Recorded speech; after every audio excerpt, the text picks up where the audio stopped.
Manze, karibuni sana. This is another episode of the weekly updates.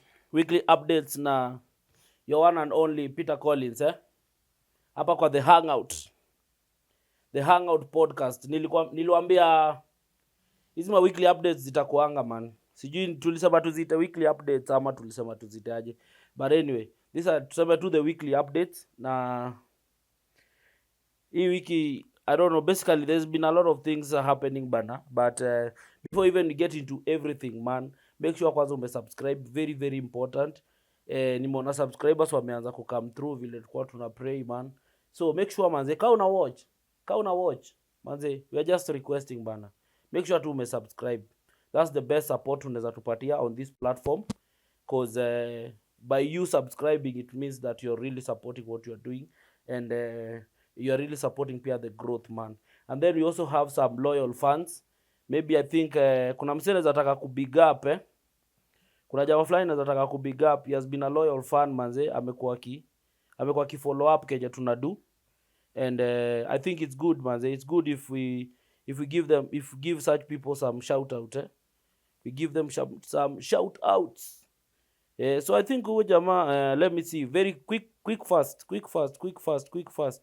Huyo jamaa anaitwa nani? Anaitwa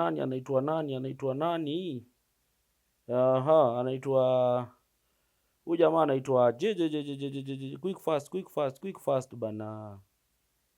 Anaitwa Daddy. Anaitwa @Daddy Dondada 481 manze. Big up manze. You always comment, you always support manze. So manze, thank you so much. Now, aside from your issue subscription and nini number one, there's been quite a lot of things manze zimekuwa happen manze in the course of this week, and I feel like I need to bring you up to speed. And one of them, before hata niendelee mbali, ni hiyo story ya impeachment ya GACHAGUA. GACHAGUA is about to be impeached manze. Amebakisha sijui how many hours to be impeached.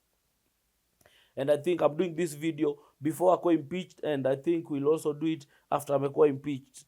But the process is still there. Okay, for those people who don't know the process of impeachment, first, it is more or less like what the county's assemblies always do. If they don't have any confidence in the governor or the deputy governor, they always bring a motion in the county assembly, and then there's a threshold in each how many members should wanaweza ipitisha, and then it goes to the Senate, whereby the governor or the senator anaenda or the deputy governor anaenda kujitetea, and then after hapo, if the Senate uphold nini impeachment yake, anaenda mtaani vile ule governor wa Meru alifanyiwa.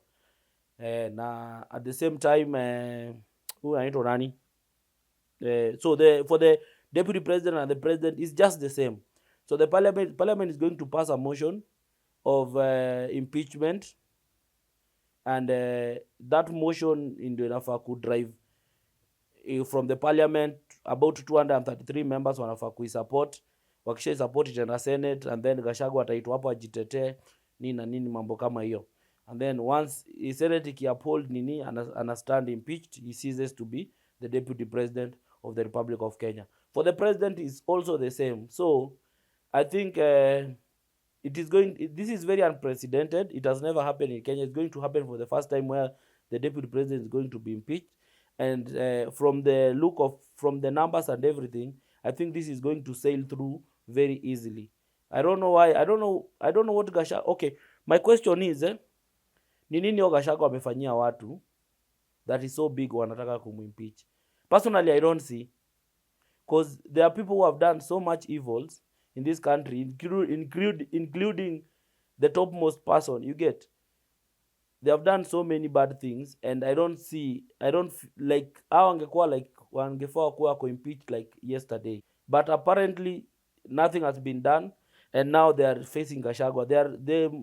Some of the key accusations wanaikia GACHAGUA is because at hiyo story yake alisema the government is for shareholdings, and he has been sijui sabotaging the president, and then sijui has been advocating for Mount Kenya, sijui Mlima nini usiguze Mlima and everything.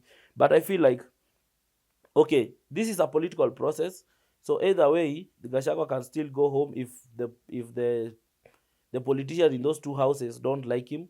But I feel like there is no there's no justification of impeaching that guy. And another thing, what do Kenyans stand to benefit Gachagua akikuwa impeached? Because the person who could have been angekuwa impeached topmost ni president. That's the person that should go home. You get? So I don't understand why, because at the end of the day, the mess is still going to be there. Gachagua has just been part of the mess. And I know right now he's seeking some sympathy. Personally, I can't sympathize with Gachagua. I've never liked him. I've never followed whatever his ideologies. He's a man who stands on. He's a man who is nothing but a tribal leader. But definitely, we have like someone mwenye ako pale juu, and he's messing up this country so bad. And then ukiangalia hata wanasema Gachagua is tribal. Who is more tribal than our president? Let's just be real. Look at all the appointments that were made. Look at all the appointments, all the parastatals positions and everything. So I think from this point, I'm not going to speak much. Maybe we'll speak after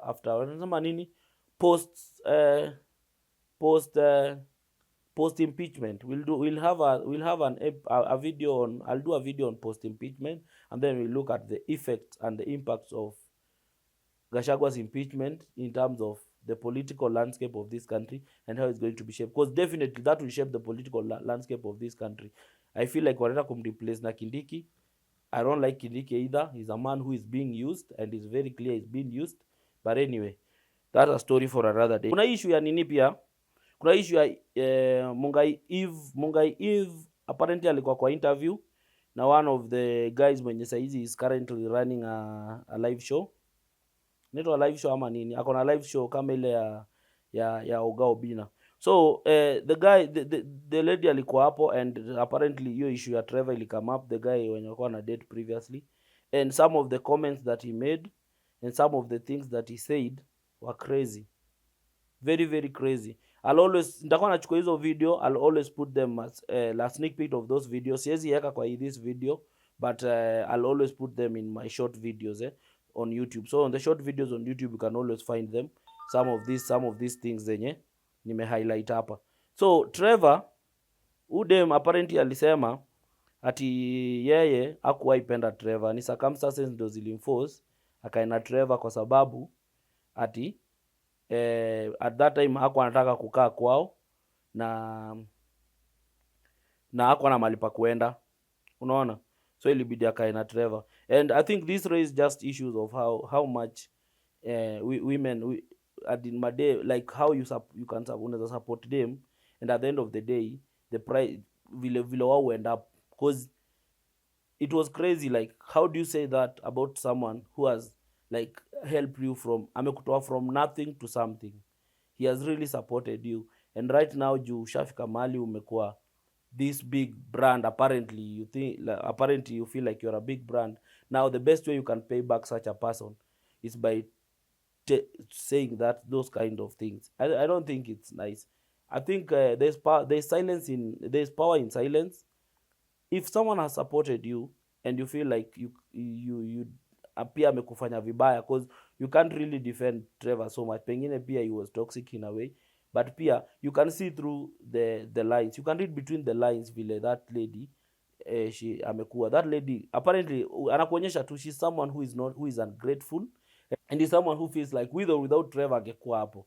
But remember, there's always destiny helpers that God bring your way, unaona. So you must appreciate such kind of watu kama, hata kama relationship haikuwork, usienda outside there uanze kutrash talk mtu, because this is a person you lived with, uliishi na yeye, you shared a lot of things, mumebuild hii brand name pamoja, and right now you are here now saying that you never even wanted to see hatuko nataka kukaa na huyo mtu. It's very crazy, and your story ilileta a lot of there was a lot of feedback on that, and people really bashed her for that kind of those kind of sentiments. And I also join with the people that was very reckless. You can't say that about someone that has really supported you, and that goes out to all the creatives.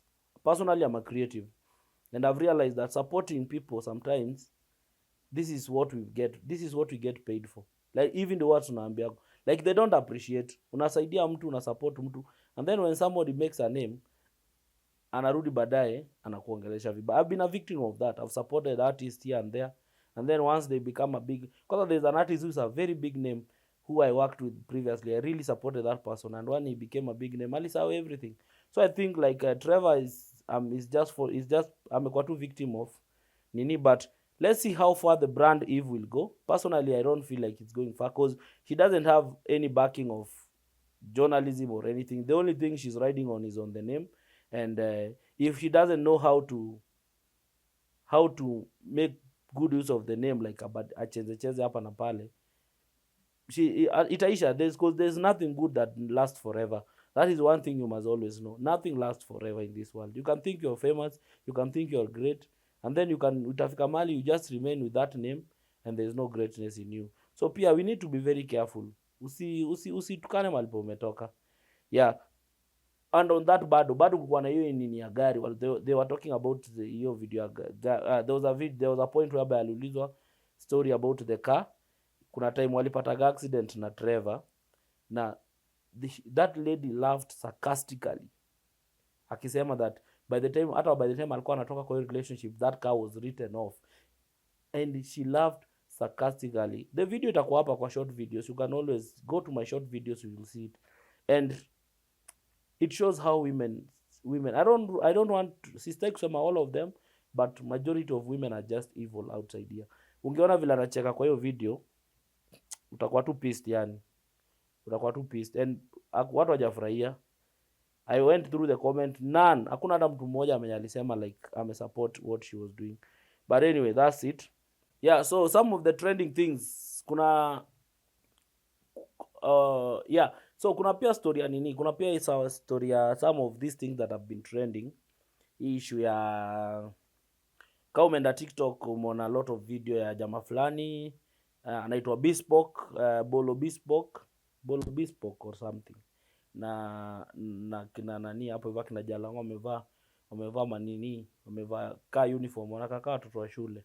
And apparently the guy alikuwa ameenda kutoa dowry or kufanya traditional wedding. I don't know what was happening, but the video has trended. But I think the main reason why it has trended is because the guy is a Luo, and you know how Luo do their things big, in terms of wakiingia mahali wana nini. So the wedding the wedding looked very expensive, and it was like the talk of the town. Iliona wasa wameingia hapo na machopa, wengine wameingia na magari very high end nini na nini.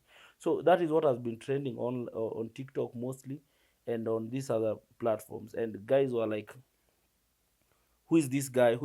Okay, Bolo Bispo kwa nyamjui, me have been following for a while. Anatengeneza masuti, and he makes very nice suits, na pia anatengeneza dresses zingine very nice. Ni zile vitu expensive, ni zile tu suit yenye unajua hata ukivaa jamaa anakaa tu expensive. Na pia alikuwa amefanyia nani video, nani huyu anaitwa nani, alitengeneza nani suti, huyu jamaa mrefu Bradley. So ukiona hiyo suti yenye Bradley amevaa, pia ni yeye ametengeneza. That guy anaitwa Bolo Bespoke. So hiyo wedding yake ilikuwa na many celebrities. Jalango alikuwa huko, nimeona Prince Inda, Bahati, Diana, wote walikuwa huko. But the reason why it was like the talk of the town is because like how they waliingia hapo. But judging from how things were happening in terms of the videos I've seen, I think there was no coordination. Ni kama tu jamaa alikaa tu chini akasema, mimi naenda kufanya hii wedding, so anyone who is my friend manze, come through. So guys just pulled up, but there was no like any form of structure in terms of how they were supposed to move around, how they were supposed to coordinate things. So it looks very confused. Even the akina Inda, akina nani, people who were there, they looked very confused. They were just like moving here and there, people are all over there. So there was no coordination. So I think that is what nearly feel like it was kind of off. And Luo's banner, what is this with the obsession you're trying to show off? But it's good. I'm a Luo myself, so I think showing off is part of our culture, man. Hata mimi nikipata mado lazima nitese bana, lazima nitese. So just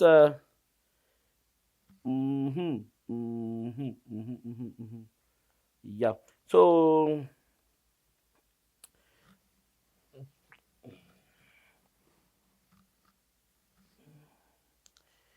Yeah, so kumekuwa na hiyo story, that story ya Rema Fest by the now the kulikuwa na Rema Fest, Rema Fest was to happen this weekend, and it did happen, but the tickets were damn expensive. The tickets were about 15,000 per person, and guys walikuwa wameshaanza kupiga kelele kwa TikTok, wanasema why would I pay 15,000 to go and watch Rema bana, 15k bana. Kwanza kuna mse fulani akasema hapo hivyo ati hapo hivyo mimi naweza instead ya hiyo 15k nipeleke nione, nilipe tu kwa gate kwenda kuona Rema, sinitisha mademu wawili na 5k wanirombose kwa keja, na hiyo 5k ingine ni buy mzinga na kila kitu na mimi nijibambe, which I don't know how practical that is, but it can work man. Kenya anything is possible.